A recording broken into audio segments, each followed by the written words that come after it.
क्या आपको पता है, जब कोई हाथी मर जाता है तो समूह के दूसरे हाथी उसके साथ क्या करते हैं?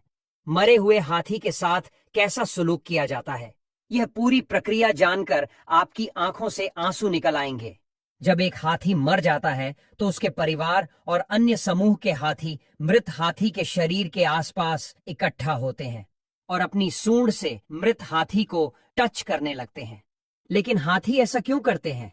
इसके पीछे की छुपी हुई वजह आगे जानेंगे, किंतु पहले हाथियों की यह बात जान लीजिए जो शायद ही आपने सुनी होगी।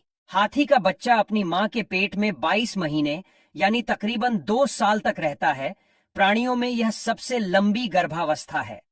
हाथी के छोटे बच्चे को उनकी सूंड किसी खिलौने जैसी लगती है। वे अपनी ही सूंड से खेलते रहते हैं और कभी कभी सूंड में उलझकर खुद ही गिर जाते हैं। लेकिन जैसे जैसे वे बड़े होते हैं, वे सूंड का सही इस्तेमाल करना सीख जाते हैं। हाथी दिन में औसतन केवल 2-3 घंटे ही सोते हैं और ज्यादातर खड़े रहकर ही सोते हैं। वे केवल कभी कभार ही लेटते हैं, क्योंकि उनका भारी शरीर लंबे समय तक लेटे रहने में मुश्किल पैदा कर सकता है। ज्यादातर हाथियों के समूह का नेतृत्व मादा हाथी करती है। सबसे वृद्ध और अनुभवी मादा हाथी झुंड का नेतृत्व करके समूह को भोजन, पानी और सुरक्षा के लिए मार्गदर्शन करती है। क्या आप जानते हैं, हाथियों की याददाश्त बहुत तेज होती है। हाथी वर्षों बाद भी उन स्थानों, व्यक्तियों और अन्य हाथियों को याद रख सकते हैं जिनसे उनका कोई संपर्क रहा हो।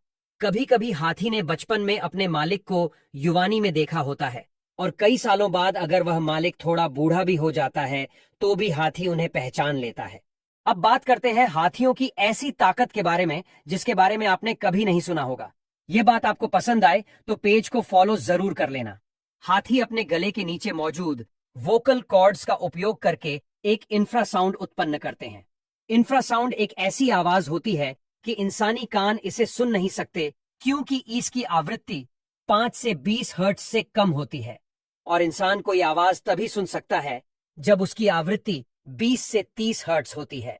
यानी हाथी इस तरह की आवाज उत्पन्न करते हैं जो 5 से 20 हर्ट्ज की रेंज में होती है, और यह ध्वनि हवा के साथ साथ जमीन के माध्यम से भी यात्रा कर सकती है।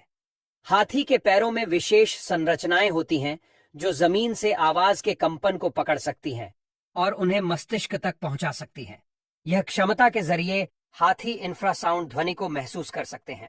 हाथी अपनी यह इंफ्रासाउंड क्षमता का उपयोग दूसरे हाथी से लंबी दूरी तक संवाद करने और अपने समूह को खतरे से बचाने के लिए करते हैं। दूसरी ओर, मादा हाथी इंफ्रासाउंड का उपयोग करके अपने प्रजनन काल के दौरान नर हाथियों को बुलाती हैं। नर हाथी कई किलोमीटर दूर से इस संकेत को महसूस कर लेते हैं और मादा हाथी के पास पहुंच जाते हैं। सोचिए, कुदरत का कैसा करिश्मा है। दुनिया का सबसे बड़ा प्राणी इतनी छोटी आवाज निकालता है और सुन सकता है जिसे इंसान भी सुन नहीं सकता। जब हाथी मर जाता है तब दूसरे हाथी आमतौर पर उसके साथ 3 तरह का व्यवहार करते हैं। पहला व्यवहार, हाथी मृतक के शरीर के आसपास इकट्ठा होते हैं और कई घंटों या दिनों तक शव के पास रहते हैं और सूंड से धीरे धीरे छूते हैं, जैसे कि वे उस हाथी को याद कर रहे होते हैं। वे उसके शरीर को कई बार देखने वापस आते हैं, जैसे कि वो शोक मना रहे हों। दूसरा व्यवहार, कई बार देखा गया है कि अन्य हाथी मृत हाथी के शरीर को पत्तों, मिट्टी या शाखाओं से ढकने की कोशिश करते हैं। यह व्यवहार कुछ हद तक इंसानों की अंतिम संस्कार की प्रक्रिया की तरह प्रतीत होता है। और तीसरा व्यवहार, हाथी विशेष रूप से मरे हुए हाथी की हड्डियों के प्रति आकर्षित होते हैं।